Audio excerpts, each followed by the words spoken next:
നമുക്ക് ഏപ്രിൽ 2024 കേട്ടഡ് എക്സാമിന്റെ കേട്ടഡ് category 1 psychology questions ആണ് ഡിസ്കസ് ചെയ്യാനായിട്ട് പോകുന്നത്. അപ്പോൾ നമുക്കറിയാലോ സൈക്കോളജി ക്വസ്റ്റ്യൻസ് എന്ന് പറയുന്നത് നമ്മൾ ഇത്തരത്തിലുള്ള കേട്ടഡ് ആണെങ്കിലും ആ ഒരു സൈക്കോളജി ക്വസ്റ്റ്യൻസ് വരാറുള്ള പരീക്ഷകൾക്കാണെങ്കിലും കോമൺ ആയിട്ടുള്ള ടോപ്പിക്സ് ആണ്. അപ്പോൾ എപ്പോഴും നമ്മൾ അപ്ഡേറ്റ് ആയിട്ടിരിക്കേണ്ട ആവശ്യമുണ്ട്. അത് കൃത്യമായിട്ട് ആ ക്വസ്റ്റ്യൻസ് എല്ലാം നിങ്ങൾ നോക്കുക. അപ്പോൾ അതിനോടൊപ്പം തന്നെ ഓപ്ഷൻസുമായിട്ട് ബന്ധപ്പെട്ട കാര്യങ്ങളും പ്രധാനപ്പെട്ട പോയിന്റ്സും പറഞ്ഞുതരും. അറിയാത്ത കാര്യങ്ങളാണെങ്കിൽ തീർച്ചയായിട്ടും നോട്ട് ചെയ്ത് വെക്കാം. അപ്പൊ ആദ്യത്തെ ചോദ്യം ഇതാണ്: പഠനത്തെ സ്വാധീനിക്കുന്ന വ്യക്തിപരമായ ഘടകത്തെ തിരിച്ചറിയുക. നമുക്ക് 4 ഓപ്ഷൻ തന്നിട്ടുണ്ട്: വിദ്യാലയം, മാധ്യമങ്ങൾ, അധ്യാപകർ, ബുദ്ധിശക്തി. അപ്പോൾ നമുക്ക് പഠനം ഒരു ടോപ്പിക്കായിട്ട് തന്നെയുണ്ട്. പഠനത്തെ സ്വാധീനിക്കുന്ന ഘടകങ്ങൾ ഇപ്പൊ എങ്ങനെയൊക്കെയുണ്ട്? നമുക്ക് വ്യക്തിപരമായിട്ടുള്ള ഘടകങ്ങളുണ്ട്, അതല്ലാതെ നമുക്ക് പുറത്തുനിന്നുള്ള ഘടകങ്ങളുണ്ട്. ഈ കൂട്ടത്തിൽ വ്യക്തിപരമായ ഘടകത്തെ കണ്ടെത്താനായിട്ടാണ് നമ്മുടെ ചോദ്യം. അപ്പൊ നോക്കിക്കേ, ഇവിടെ വ്യക്തിപരമായിട്ട് വരുന്ന ഫാക്ടർ ഏതാണ്?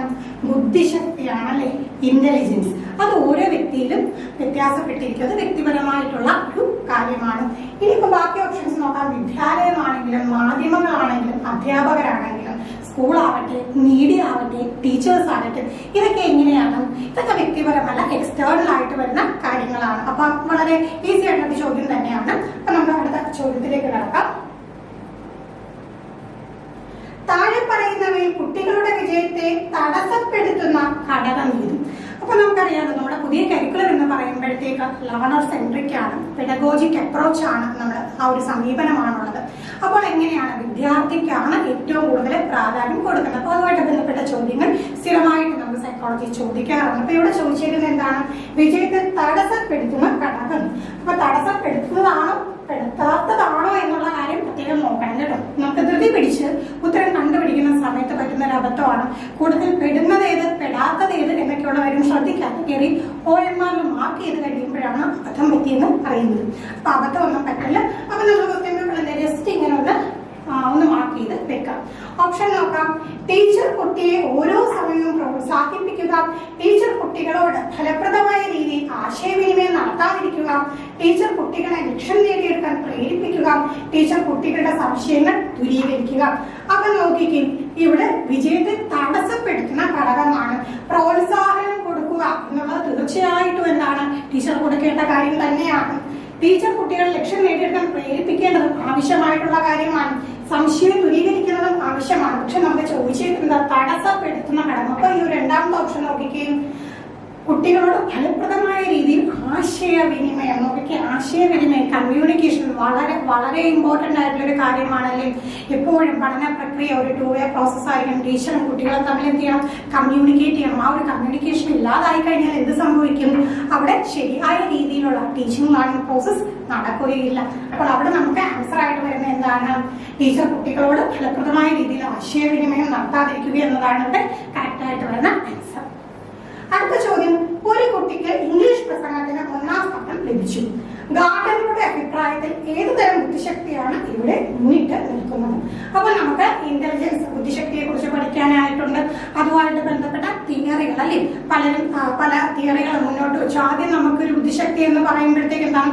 ഒരൊറ്റ ഘടകമാണ്, ഏക ഘടകമാണെന്നുള്ള ഏകഘടക സിദ്ധാന്തം വരുന്നു. പിന്നീട് കാലക്രമേണ എന്താണ് പലതരത്തിലുള്ള തിയറി മുന്നോട്ട് വരുന്നു. അതിൽ വളരെ ഇമ്പോർട്ടന്റ് ആയിട്ടുള്ള ഒന്നാണ് ഗാർഡനർ അല്ലേ. ഗാർഡനർ എന്താണ്? മൾട്ടിപ്പിൾ ഇന്റലിജൻസ് തിയറിയിൽ നിന്നാണ്. അപ്പൊ അവിടെ നോക്കിക്കേ, ഇവിടെ നമുക്ക് തന്നേക്കുന്ന ഒരു സിറ്റുവേഷൻ എന്താ? ഇംഗ്ലീഷ് പ്രസംഗത്തിന് 1ാം സ്ഥാനം ലഭിച്ചു. അപ്പോൾ ഇവിടെ എന്ത് തരം ബുദ്ധിശക്തിയാണ്? പല തരത്തിലുള്ള ബുദ്ധിശക്തികൾ ഉണ്ടെന്നാണ് ഈ ഒരു തിയറി പ്രകാരം ഗാർഡനർ പറയുന്നത്. ദൃശ്യ സ്ഥലപര ബുദ്ധി, ശാരീരിക ചലനപര ബുദ്ധി, സംഗീതപരമായ ബുദ്ധി, ഭാഷാപരമായ ബുദ്ധി. അപ്പൊ നമുക്കൊരു തിയറി അറിയില്ലെങ്കിൽ പോലും പെട്ടെന്ന് എന്താണ് ഇംഗ്ലീഷ് എന്ന് കണ്ടുകൊണ്ട് തന്നെ നമുക്ക് എന്താ കണ്ടുപിടിക്കാം? ഭാഷാപരമായിട്ടുള്ള ബുദ്ധി, ലിംഗ്വിസ്റ്റിക് ആയിട്ടുള്ള ഇന്റലിജൻസ് ആയിരിക്കും ആ കുട്ടിയിൽ മുന്നിട്ട് നിൽക്കാം. അപ്പൊ സ്ഥിരമായിട്ട് പരീക്ഷകൾക്ക് ചോദിക്കുന്ന ഒരു മേഖല തന്നെയാണ്. ഇപ്പൊ ഓരോ സിറ്റുവേഷൻ തന്നിട്ടും അപ്പൊ ഇവരിൽ എന്തുതരം ബുദ്ധിയാണ് മുന്നിട്ട് നിൽക്കുന്നത്, അല്ലെങ്കിൽ ഇന്റലിജൻസിന്റെ ഇതുപോലെ തിയറീസ് തരും, ആരാണ് പ്രപ്പോണൻസ് എന്നുള്ളത് മാച്ച് ചെയ്യാനായിട്ട് വരും. ആ ഒരു പാറ്റേണിലാണ് പൊതുവെ ഒരു മേഖലയിൽ നിന്നുള്ള ചോദ്യങ്ങൾ വരാറുള്ളത്. അടുത്ത ചോദ്യം: ഒരു വ്യക്തിയുടെ സ്വഭാവത്തെ ലക്ഷ്യപ്രാപ്തിയിലേക്ക് നയിക്കുന്ന പ്രക്രിയയാണ്. അപ്പൊ നോക്കിക്കേ, നമ്മുടെ ഒരു സ്വഭാവത്തിന് എന്ത് കാര്യമാണ്? ലക്ഷ്യപ്രാപ്തിയിലേക്ക്, ഒരു ഗോൾ നേടാനായിട്ട് നയിക്കുന്നത് എന്താണ്? അവിടെ നമുക്ക് 4 ഓപ്ഷൻ വരുന്നുണ്ട്. എന്തൊക്കെയാണ്? അഭിപ്രേരണ, അവബോധം, വികാരം, വിധിന്യായം. അപ്പൊ നമുക്ക് വളരെ ഈസി ആയിട്ട് തന്നെ ഉത്തരം കണ്ടെത്താം അല്ലേ? എന്താണ്? അഭിപ്രേരണയാണ്. നമ്മൾ എന്ത് പറയും? മോട്ടിവേഷൻ. എന്താണ് അഭിപ്രേരണ? അപ്പൊ നമുക്കറിയാലോ, ഈ പറഞ്ഞ സംഗതി തന്നെയാണ് എന്താണ് ലക്ഷ്യപ്രാപ്തിയിലേക്ക് നയിക്കാൻ നമ്മളൊരു മോട്ടിവേഷൻ ഉണ്ടെങ്കിൽ നമ്മൾ തീർച്ചയായിട്ടും ആ ഒരു ഗോളിലേക്ക് എത്തിച്ചേരും. അപ്പൊ ഇതുമായിട്ട് ബന്ധപ്പെട്ട് ചോദിക്കാറുള്ള ചോദ്യങ്ങളാണ് ബാഹ്യ അഭിപ്രേരണയും ആന്തരിക അഭിപ്രേരണയും. അത് കൃത്യമായിട്ട് മനസ്സിലാക്കി വെക്കാം. ആന്തരിക ഘടകങ്ങളാണ് നമ്മളെ ഒരു കാര്യം നേടാനായിട്ട് ആ ഒരു ആന്തരികമായിട്ടുള്ള ഫാക്ടേഴ്സ് കൊണ്ടാണ് നമുക്ക് ഈ ഒരു മോട്ടിവേഷൻ ഉണ്ടാകുന്നതെങ്കിൽ നമ്മൾ അതിനെ എന്ത് പറയും? ആന്തരിക അഭിപ്രേരണ. അപ്പൊ എന്താണ്? Intrinsic motivation. ഇനി ബാഹ്യ ഘടകങ്ങൾ കൊണ്ടാണെങ്കിലോ എക്സ്റ്റേണൽ ഫാക്ടേഴ്സ് കൊണ്ടാണെങ്കിലോ അതിനെ നമ്മൾ എന്ത് പറയും? ബാഹ്യ അഭിപ്രേരണ എന്ന് പറയും. അപ്പൊ ചോദ്യങ്ങൾ ചോദിക്കാറുണ്ട് ഈ ഒരു എക്സാമ്പിൾസ് തന്നുകൊണ്ട്, സിറ്റുവേഷൻസ് തന്നുകൊണ്ട് അവിടെ എന്ത് തരം അഭിപ്രേരണയാണെന്ന്. അപ്പൊ സ്വയം തോന്നി ഒരു കാര്യം നേടിയെടുക്കണം എന്ന് ചിന്തിക്കുവാണെങ്കിൽ അതെന്താണ്? അത് ആന്തരികമാണ്. പുറത്തുനിന്നുള്ള എന്തോ ഒരു ഫാക്ടറിന് വേണ്ടിയിട്ട് ഇപ്പൊ ഒരു ഉദാഹരണം പറയും. പരീക്ഷയിൽ ഫുൾ മാർക്ക് വാങ്ങിക്കഴിഞ്ഞാൽ അമ്മ മകനോട് പറയുകയാണ്, നിനക്ക് ഞാൻ എന്താ സൈക്കിൾ മേടിച്ചു തരാം. അപ്പോൾ അവിടെ ആ കുട്ടി പഠിക്കുന്നത് എന്തുകൊണ്ടാണ്? ബാഹ്യ അഭിപ്രേരണ കൊണ്ടാണ്. അപ്പൊ കുട്ടിക്ക് പരീക്ഷയ്ക്ക് ഫുൾ മാർക്ക് വാങ്ങണം, അതല്ല, അതിനേക്കാൾ ഉപരിയായിട്ട് കുട്ടി എന്താ ചിന്തിക്കുന്നത്? ഫുൾ മാർക്ക് വാങ്ങിയാൽ അമ്മ വാങ്ങിത്തരാൻ പോകുന്ന സൈക്കിൾ. അപ്പൊ അവിടെ എന്താണ്? ബാഹ്യ അഭിപ്രേരണ. അഭിപ്രേരണയായിട്ട് ബന്ധപ്പെട്ട് അങ്ങനെ ചോദ്യങ്ങൾ വരാറുണ്ട്. അടുത്ത ചോദ്യം, ഞാൻ കേൾക്കുന്നവ ഞാൻ മറക്കുന്നു, ഞാൻ കാണുന്നവ ഞാൻ ഓർക്കുന്നു, ഞാൻ ചെയ്യുന്നവ ഞാൻ മനസ്സിലാക്കുന്നു. എന്താണ് ഇതിൽ ഊന്നൽ നൽകുന്നത്? ഒരു കടങ്കഥ പോലുണ്ടല്ലേ? അപ്പൊ ഇവിടെ എന്താണ്? എന്തിന്റെ ഒരു പ്രാധാന്യത്തെ കുറിച്ചാണ് പറയുന്നത്. നോക്കിക്കേ, കേൾക്കുന്ന കാര്യമൊന്നും മറന്നുപോകും, കണ്ട കാര്യമാണെങ്കിൽ എന്താണ്? ഓർത്തു വെക്കാം. ഇനി ചെയ്താണ് പഠിക്കുന്നതെങ്കിലോ അത് മനസ്സിലാക്കുന്നു. അത് എന്താണെന്നാണ് ചോദ്യം. നോക്കാം. പഠനാന്തരണം, അനുഭവാധിഷ്ഠിത പഠനം, നിരീക്ഷണ പഠനം, ആശയ പഠനം. അപ്പൊ നോക്കിക്കേ, ഇവിടെ സംഗതി എന്താന്ന് വെച്ച് കഴിഞ്ഞാല് നമുക്ക് ചെയ്യുന്ന കാര്യം മനസ്സിലാക്കുന്നു. അതിൽ നിന്ന് തന്നെ നമുക്ക് ഉത്തരത്തിലേക്ക് പോകാമല്ലേ? എന്താണ്? അനുഭവാധിഷ്ഠിത പഠനമാണ്. Experiential learning. നമ്മൾ എക്സ്പീരിയൻസിലൂടെ പഠിക്കുന്നു. അപ്പൊ നമുക്കറിയാം ടീച്ചിങ് ലേണിംഗ് പ്രോസസ്സിൽ തീർച്ചയായിട്ടും എന്താണ് ഈ ഒരു എക്സ്പീരിയൻഷ്യൽ ലേണിംഗിനൊക്കെ നമ്മൾ ഒരുപാട് പ്രാധാന്യം കൊടുക്കുന്നുണ്ട്. കാരണം കുട്ടി വെറുതെ കുറെ കാര്യങ്ങൾ കേട്ട് കഴിഞ്ഞാൽ ആ കുട്ടി മറക്കുവാണ്. കണ്ടു കഴിഞ്ഞാൽ പിന്നെ ഓർക്കും. അത് ചെയ്താ പഠിക്കുന്നെങ്കിൽ എന്താ? മനസ്സിലാക്കും. അപ്പൊ കാര്യങ്ങൾ കുട്ടികൾ ചെയ്ത് പഠിക്കട്ടെ. അത് നമ്മുടെ പുതിയൊരു പെഡഗോജിക് അപ്രോച്ചിൽ നമ്മൾ തീർച്ചയായിട്ടും ഉൾപ്പെടുത്തിയിട്ടുള്ള കാര്യങ്ങളാണ്. കാര്യങ്ങൾ കുട്ടികൾ കണ്ടറിഞ്ഞ് ചെയ്ത് പഠിക്കട്ടെ. അപ്പൊ എന്താണ്? അവർക്ക് ആ ഒരു എക്സ്പീരിയൻസിലൂടെ അവർക്ക് പഠിക്കാനായിട്ട് സാധിക്കട്ടെ എന്നുള്ളതാണ്. എന്തായാലും ഇവിടെ പഠനാന്തരണം വരത്തില്ല. നിരീക്ഷണ പഠനമായിട്ട് സംശയം തോന്നുന്നുണ്ട്. അവിടെ എന്താണ് നിരീക്ഷണം എന്ന് വെച്ചാൽ എന്താണ്? ഒബ്സർവ് ചെയ്യുക എന്നാണ്. അപ്പൊ അവിടെ എല്ലാ ഘടകങ്ങളും വരുന്നില്ല. ഓക്കെ. അടുത്ത ചോദ്യം, ശാരീരിക ആരോഗ്യം മാനസിക ആരോഗ്യത്തെയും മാനസിക ആരോഗ്യം ശാരീരിക ആരോഗ്യത്തെയും പ്രബലപ്പെടുത്തുന്നു. അപ്പൊ നോക്കിക്കേ, മെന്റൽ ഹെൽത്തും ഫിസിക്കൽ ഹെൽത്തും തമ്മിലുള്ള ഒരു കണക്ഷൻ ആണെന്ന് ഇവിടെ പറയുന്നു. ശാരീരിക ആരോഗ്യം മാനസിക ആരോഗ്യത്തെ എന്ത് ചെയ്യുന്നു? പ്രബലപ്പെടുത്തുന്നു, റീൻഫോഴ്സ് ചെയ്യുന്നു. അതുപോലെ നേരെ തിരിച്ചു. അപ്പൊ നമുക്കിത് വികാസവുമായി ബന്ധപ്പെട്ട് നമുക്ക് ഡെവലപ്മെന്റ് പഠിക്കാനുണ്ടല്ലേ? ഗ്രോത്ത് ആൻഡ് ഡെവലപ്മെന്റ് നമ്മുടെ സിലബസിൽ പറഞ്ഞിട്ടുള്ളതാണ്. സ്ഥിരം ചോദ്യം വരുന്ന മേഖലയാണ് ഗ്രോത്തും ഡെവലപ്മെന്റും, വളർച്ചയും വികാസവും. ഇവിടെ നമുക്ക് വികാസവുമായി ബന്ധപ്പെട്ട ചോദ്യമാണ്. വികാസവുമായി ബന്ധപ്പെട്ട് നമ്മൾ വികാസ തത്വങ്ങൾ പഠിക്കാറുണ്ട്. അപ്പൊ അതുമായിട്ട് ബന്ധപ്പെട്ട് വന്നിട്ടുള്ള ഒരു ചോദ്യമാണ്. ഇവിടെ ഏത് വികാസ തത്വമാണ് പ്രതിപാദിച്ചിരിക്കുന്നത്? വികാസം പ്രവചനീയമാണ്, വികാസം പരസ്പരം ബന്ധപ്പെട്ടിരിക്കുന്നു, വികാസം ഗതിനിയമം പാലിക്കുന്നു, വികാസം അനുസ്യൂതമാണ്. അപ്പൊ നോക്കിക്കേ, ഇവിടെ എന്താണ്? ഇവിടെ നമുക്കൊരു കണക്ഷൻ മനസ്സിലായിട്ടുണ്ട്. എന്തൊക്കെ തമ്മിലാ? നമ്മൾ ഈ പറഞ്ഞ ശാരീരിക ആരോഗ്യവും മാനസിക ആരോഗ്യവും തമ്മിലുള്ള ആ ഒരു കണക്ഷനാണ് നമ്മളിവിടെ കണ്ടത്. അപ്പം ശാരീരികാരോഗ്യം ഉണ്ടെങ്കിൽ മാനസികാരോഗ്യം വരും, മാനസികാരോഗ്യം ഉണ്ടെങ്കിൽ ശാരീരികാരോഗ്യം വരും. ഏതെങ്കിലും ഒന്ന് പോയി കഴിഞ്ഞാൽ എന്താണ്? പതിയെ മറ്റേതും അതും എന്ത് ചെയ്യാൻ പറ്റും? ഈ ഒരു പ്രബലനം ഇല്ലാതെ വരുന്നു എന്നാണ് ഉദ്ദേശിക്കുന്നത്. അപ്പൊ തീർച്ചയായിട്ടും എന്താണ്? വികാസം പരസ്പരം ബന്ധപ്പെട്ടിരിക്കുന്നു എന്നുള്ള വികാസ തത്വമാണ് നമ്മളിവിടെ ഫോളോ ചെയ്യുന്നത്. പ്രവചനീയമാണ്, ശരിയാണ്, ഇതൊക്കെ ഉണ്ട്. ഇതെല്ലാം വികാസ തത്വങ്ങൾ തന്നെയാണ്. ഈ പർട്ടിക്കുലർ കണ്ടീഷൻ എടുക്കുമ്പോൾ അവിടെ ആക്റ്റായിട്ട് വരുന്നത് എന്താണ്? ഈ പറഞ്ഞ പരസ്പരം ബന്ധപ്പെട്ടിരിക്കുന്നു എന്നുള്ളതാണ്. വികാസം പ്രവചനീയമാണ്. നമുക്കറിയാം ഒരു കുട്ടി ഇങ്ങനെ വളർന്നു വരുമ്പോൾ വികാസം നമുക്ക് പ്രെഡിക്റ്റ് ചെയ്യാം എങ്ങനെയായിരിക്കും എന്നുള്ളത്. അതുപോലെ ഗതി നിയമം പാലിച്ചുകൊണ്ട് തന്നെയാണ് വികാസം നടക്കുന്നത്. പിന്നെ എന്താണ്? അനുസൃതമാണ്, കണ്ടിന്യൂസ് ആണ്. അപ്പോൾ അതാണ് വളർച്ചയും വികാസവും തമ്മിലുള്ള വ്യത്യാസം. വളർച്ച എന്താണ്? ഒരു ഘട്ടം കഴിയുമ്പോഴത്തേക്ക് നിൽക്കും, ഒരു ഘട്ടം കഴിഞ്ഞാൽ പിന്നെ വളർച്ചയില്ല. പക്ഷെ വികാസം അങ്ങനെയാണ്, മരണം വരെ എന്താണ് നമുക്ക് വികാസമുണ്ട്, ഡെവലപ്മെന്റ് ഉണ്ട്. ഓക്കെ, അടുത്ത ചോദ്യം. ഗൃഹപാഠം ചെയ്യാത്തതിന് ഒരു ടീച്ചർ ഒരു കുട്ടിയെ ശിക്ഷിക്കുന്നു. വേറൊരു ടീച്ചർ അതേ കുട്ടിയെ കുറവ് മാർക്ക് ലഭിച്ചതിന് ശിക്ഷിക്കുന്നു. എല്ലാ ടീച്ചർമാരെയും കുട്ടികളെ ശിക്ഷിക്കുന്നു എന്ന നിർണയത്തിൽ കുട്ടി എത്തിച്ചേരുന്നു. ഇത്തരത്തിലുള്ള ചിന്തയെ വിളിക്കുന്നത് എന്താ? ഒന്നാമത്തെ കേസ് എന്താ പറഞ്ഞത്? ഗൃഹപാഠം ചെയ്യാത്തതിന്, ഹോംവർക്ക് ചെയ്യാത്ത ഒന്നിന് ടീച്ചർ എന്ത് ചെയ്തു? ഒരു കുട്ടിയെ ശിക്ഷിച്ചു. മറ്റൊരു ടീച്ചർ എന്താ? അതേ കുട്ടി കുറവ് മാർക്ക് ലഭിച്ചതിനും ശിക്ഷിച്ചു. അപ്പം ഈ രണ്ട് കണ്ടീഷനും വെച്ചുകൊണ്ട് ഒരു നിഗമനത്തിൽ എത്തിച്ചേർന്നു. എല്ലാ ടീച്ചർമാരും കുട്ടികളെ ശിക്ഷിക്കുന്നു എന്ന ഒരു നിർണയത്തിൽ ആരെത്തിച്ചേർന്നു? നമ്മുടെ കുട്ടി എത്തിച്ചേർന്നു. ഇത്തരത്തിലുള്ള ചിന്തയെ നമ്മൾ എന്താ വിളിക്കാം? യുക്തിചിന്തയാണോ, പ്രശ്നപരിഹാരമാണോ, അന്വേഷണമാണോ, സർഗപരതയാണോ? അപ്പൊ നമുക്ക് കൂട്ടത്തിൽ ഏറ്റവും ആപ്റ്റായിട്ട് വരുന്ന ആൻസർ എന്താണെന്ന് നോക്കാം. അത് യുക്തിചിന്തയാണ്, നമ്മുടെ റീസണിങ് ആണ്. അപ്പൊ നോക്കിക്കേ, ഈ രണ്ട് കണ്ടീഷൻ നോക്കിയിട്ട് അവിടെ നിന്ന് എന്ത് ചെയ്തു? ഒരു റീസണിങ് കണ്ടെത്തി. ഇതാണ് കണ്ടെത്തിയത്. ശരിയോ തെറ്റോ എന്തോ ആയിക്കോട്ടെ, കുട്ടി എന്ത് വന്നു? ഒരു റീസണിങ്ങിലേക്ക് എത്തിച്ചേർന്നു. അങ്ങനെ നോക്കുമ്പോൾ കറക്റ്റ് എന്താണ് നമുക്ക് ഇവിടെ പറയാൻ കഴിയുക? അയുക്തിചിന്തയാണ് കൂട്ടത്തിലെ ഏറ്റവും ബെറ്റർ ആയിട്ടുള്ള ആൻസർ. അപ്പൊ നമ്മൾ പക്ക ആപ്റ്റ് ആൻസർ കിട്ടിയില്ല എന്ന് പറഞ്ഞുകൊണ്ട് മാർക്ക് ചെയ്യാതിരിക്കില്ല. ഏറ്റവും അപ്രോപ്രിയേറ്റ് ആയിട്ട് നമുക്ക് തോന്നുന്ന ഓപ്ഷൻ നമുക്ക് സെലക്ട് ചെയ്യാം. പ്രശ്ന പരിഹാരം എന്ന് പറയുന്നത് എന്താ? പ്രോബ്ലം സോൾവിംഗ് ആണ്. ഇവിടെ പ്രോബ്ലം സോൾവിംഗ് ഒന്നും വന്നില്ല, പ്രോബ്ലം ഒന്നും സോൾവിംഗ് വന്നില്ല. പിന്നെ അന്വേഷണം എന്തായാലും ഇവിടെ നമുക്കൊരു അന്വേഷണ ലെവലിലോട്ട് എന്നൊന്നും പറയാനായിട്ട് സാധിക്കില്ല. ഇനി എന്താ? സർഗപരത എന്താണ്?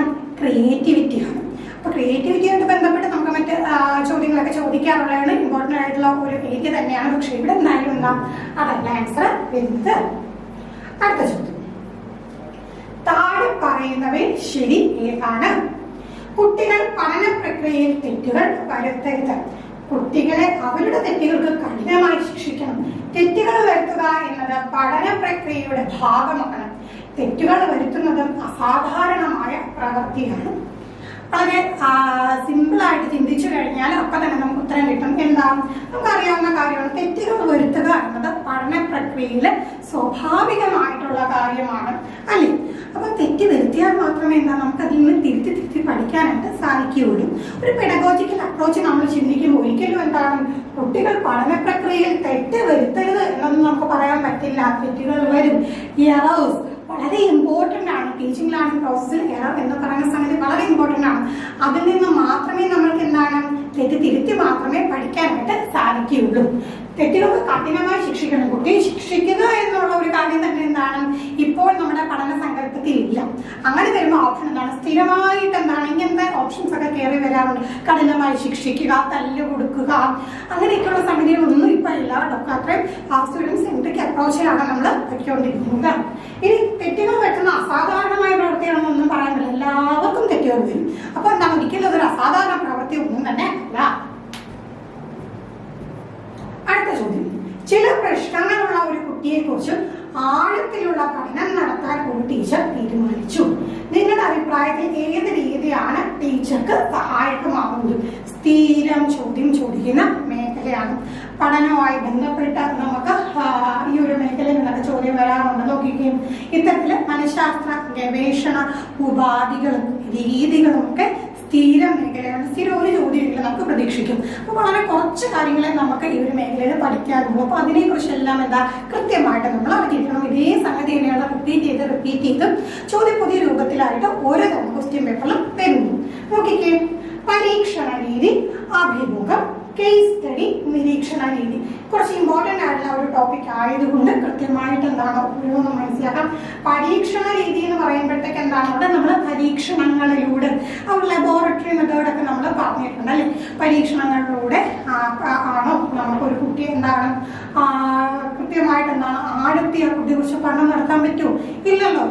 നമുക്കൊരിക്കലും എന്താണ് ലാബിൽ കൊണ്ടുപോയ കുട്ടി എന്താണ് അങ്ങനെ കൊണ്ട് പരീക്ഷിച്ചൊന്നും കറക്റ്റായിട്ടുള്ള കാര്യം കണ്ടെത്താനായിട്ട് പറ്റില്ല. പിന്നെ അടുത്ത എന്താണ്? അഭിമുഖം. അഭിമുഖം എന്ന് പറയുമ്പോഴത്തേക്ക് എന്താണ്? ഇന്റർവ്യൂ ആണ്. ഇന്റർവ്യൂവിൽ നമുക്ക് കാര്യങ്ങളൊക്കെ മനസ്സിലാക്കാം, പക്ഷെ വളരെ എന്താണ് ഡീപ്പായിട്ടുള്ള കാര്യങ്ങളൊന്നും നമുക്ക് മനസ്സിലാക്കാനായിട്ട് പറ്റില്ല. ആഴത്തിലെ കാര്യങ്ങൾ മനസ്സിലാക്കണമെന്നുണ്ടെങ്കിൽ അത് നമുക്ക് അഭിമുഖം കൊണ്ട് സാധ്യമാകുന്നില്ല. പിന്നെ നിരീക്ഷണ രീതി. നിരീക്ഷിക്കാം, കുട്ടിയെ നിരീക്ഷിക്കാം, സർവേ ചെയ്യാം. അവിടെ നമുക്ക് എന്താണ് ആഴത്തിൽ കാര്യങ്ങൾ അറിയാമല്ലോ, ഒരു ഏകദേശം കാര്യങ്ങളൊക്കെ കിട്ടുമെങ്കിലും ആഴത്തിൽ ആ വ്യക്തിയെ കുറിച്ച് അറിയാനായിട്ട് നിരീക്ഷണ രീതി ഒബ്സർവേഷൻ കൊണ്ടും സാധിക്കില്ല. പിന്നെ നമുക്ക് എന്താ സാധിക്കുക? നമ്മളെ കൊണ്ട് കഴിയുന്നത് കേസ് സ്റ്റഡിയാണ് കേട്ടോ. അപ്പം പരീക്ഷണ രീതി പറ്റില്ല, അഭിമുഖം പറ്റില്ല, നിരീക്ഷണ രീതി പറ്റില്ല. കേസ് സ്റ്റഡി, ഒരു വിഷയത്തെ കുറിച്ച് ഡീപ്പായിട്ട് ആ ഒരു കേസ് എടുത്ത് നമ്മൾ പഠിക്കുമ്പോഴത്തേക്ക് എന്താണ് അവിടെ കേസ് സ്റ്റഡിയാണ്. ഇനി ചോദ്യം ഇങ്ങനെ വരും, ക്ലാസ്സിൽ നിലനിൽക്കുന്ന ഒരു പ്രശ്നത്തിന് എത്രയും വേഗം പരിഹാരം കണ്ടെത്തണമെങ്കിൽ അവിടെ ടീച്ചർ അവലംബിക്കുന്ന ഒരു രീതി ചോദിച്ചു കഴിഞ്ഞാൽ അത് എന്താണ്?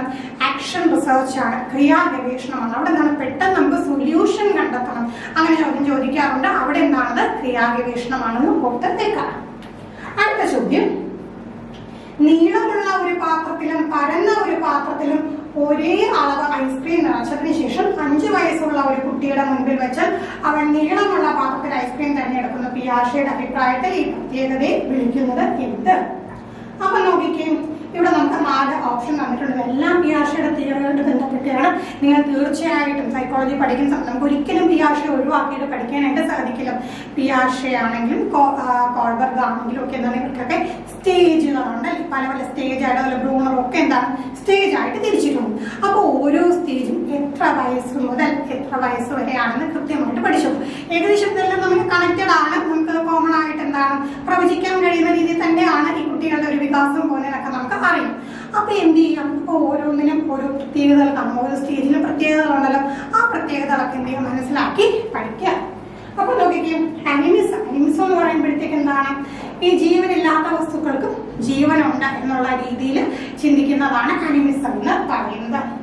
സ്വയം കേന്ദ്രീകൃത മനോഭാവം, ഈഗോസെൻട്രിസം. കുട്ടികൾക്ക് എന്താണ് ഒരു പ്രത്യേക കാലഘട്ടമൊക്കെ ആയിരിക്കുന്ന സമയത്ത് എന്താണ് എല്ലാം എന്താണ് ഈഗോസെൻട്രിക്, ആ ഒരു കുട്ടിയിലേക്ക് മാത്രം കേന്ദ്രീകരിക്കും, എല്ലാം എന്ത് ചെയ്തു. അപ്പൊ ചെറിയ കുട്ടികളൊക്കെ പറയുന്ന കാര്യം കളിപ്പാട്ടങ്ങൾ എല്ലാം മോൻ്റെ, എല്ലാം മോളുടെ, എല്ലാം ഉണ്ട് അങ്ങനെ പറഞ്ഞുകൊണ്ടിരിക്കുമല്ലോ ചെറിയ പ്രായത്തിലും. അപ്പൊ അതാണ് ഒരു സ്വയം കേന്ദ്രീകൃത മനോഭാവം.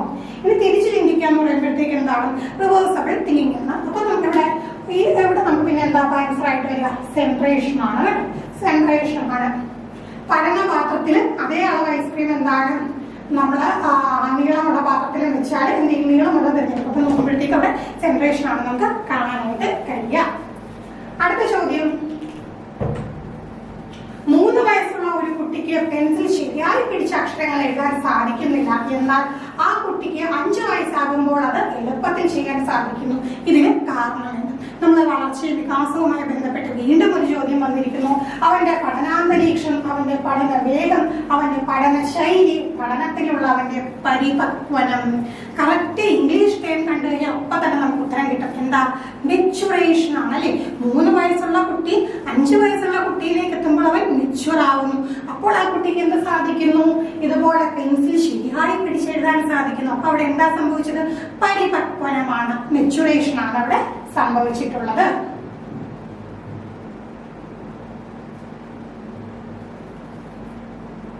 അടുത്ത ചോദ്യം, താഴെ പറയുന്നവയിൽ പഠനത്തിന്റെ സവിശേഷത അല്ലാത്തതിനെ കണ്ടെത്തുക. വീണ്ടും എന്താണ് അല്ലാത്തതിനെ കണ്ടെത്തുക എന്നുള്ള ചോദ്യമാണ് വന്നിട്ടുള്ളത്. പഠനത്തിൽ വർത്തന വ്യതിയാനങ്ങൾ ഉൾപ്പെടുന്നു. പഠനത്തിൽ വർത്തന വ്യതിയാനങ്ങൾ നടക്കുന്നത് പരിശീലനത്തിലൂടെയോ അനുഭവത്തിലൂടെയാണ്. പഠനത്തിൽ വർത്തന വ്യതിയാനങ്ങൾ നടക്കുന്നത് പരിപക്വനത്തിന്റെയും വികാസത്തിന്റെയും ഫലമായാണ്. പഠനത്തിൽ സംഭവിക്കുന്ന വർത്തന വ്യതിയാനങ്ങൾ താരതമ്യേന സ്ഥിരമാണ്. അപ്പൊ നമുക്ക് പഠനം എന്നുള്ള ഒരു സംഗതി എടുക്കുമ്പോൾ തന്നെ നമ്മൾ കേൾക്കുന്ന ആ ഒരു ഡെഫിനേഷൻ അതിനെ തന്നെ ഇവിടെ എന്താണ് ഇങ്ങനെ ആഡ് ചെയ്ത് കൊടുത്തേക്കോണം. അപ്പം അതിൽ നിന്ന് വരാത്ത പോയിന്റ് നോക്കി നമ്മൾ കണ്ടുപിടിച്ചാൽ മതി. വരാത്ത പോയിന്റ് എന്താ? പഠനവുമായിട്ട് ബന്ധപ്പെട്ട വർത്തന വ്യതിയാനങ്ങൾ നടക്കുന്നത് പരിപക്വനത്തിന്റെയും വികാസത്തിന്റെയും ഫലമായാണ് എന്ന് നമുക്ക് പഠനം എന്നുള്ള സംഗതിയായിട്ട് ബന്ധപ്പെട്ട് പറയുന്നില്ല. വർത്തന വ്യതിയാനങ്ങൾ ഉൾപ്പെടുന്നു തീർച്ചയാണല്ലേ.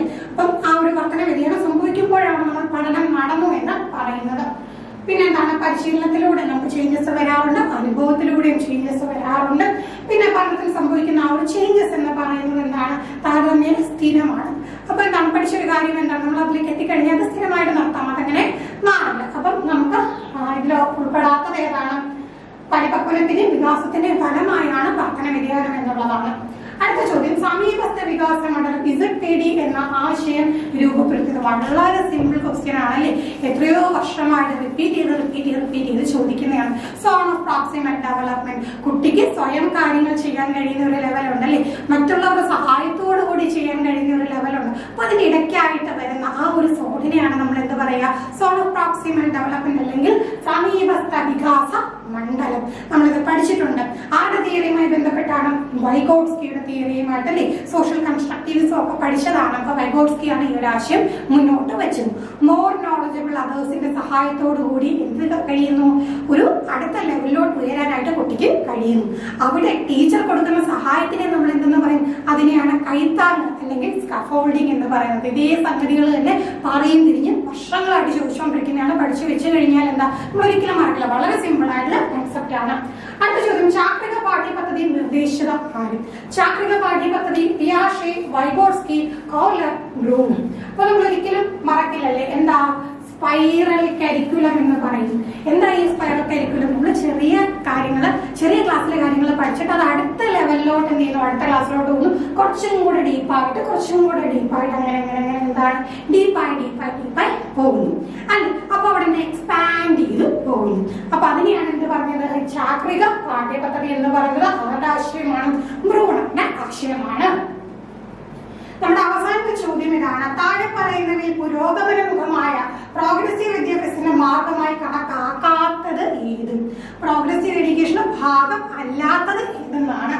പ്രശ്നപരിഹാരം, നിരൂപണപരമായ ചിന്ത, സംഘപ്രയത്നം, ഉരുവിട്ട് പഠനം.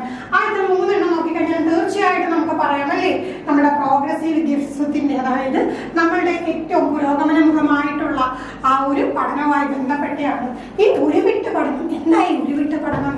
നമ്മളിങ്ങനെ ഉരുവിട്ട് പഠിക്കുമ്പോൾ എന്താ സംഭവിക്കുക? റോഡ് ലേണിംഗ് ആണ്, കാണാതെ പഠനം. ആ പരിപാടി നമ്മുടെ പുതിയ പാഠ്യപദ്ധതിയിൽ ഇല്ല. കുട്ടികൾ കാര്യങ്ങൾ മനസ്സിലാക്കി അവർ അറിവ് നിർമ്മിച്ചുകൊണ്ട് പഠിക്കട്ടെ എന്നാണ് നമ്മുടെ പുതിയ പഠന പ്രക്രിയയിൽ പറയുന്നത്. അപ്പൊ തീർച്ചയായിട്ടും എന്താണ് ഉരുവിട്ട് പഠനം എന്നുള്ള സംഗതി അവിടെ വരുന്നില്ല. അപ്പൊ അവിടെ എന്താണ്, അവർ ബൈഹാർട്ട് ചെയ്യുമല്ലോ, അതിന്റെ ആവശ്യം നമ്മൾക്ക് തരും. അപ്പൊ ഇത്രയും ചോദ്യങ്ങളാണ് നമ്മൾ എന്താ ക്ലാസ്സിൽ ഡിസ്കസ് ചെയ്ത്. നമുക്ക് മൊത്തം 30 ചോദ്യങ്ങളാണ്. അടുത്ത 15 ചോദ്യങ്ങൾ നമുക്ക് മറ്റൊരു സെക്ഷനിലൂടെ ഡിസ്കസ് ചെയ്യാം. അപ്പോൾ മറ്റൊരു ക്ലാസ്സുമായി വീണ്ടും കാണാം. Thank you.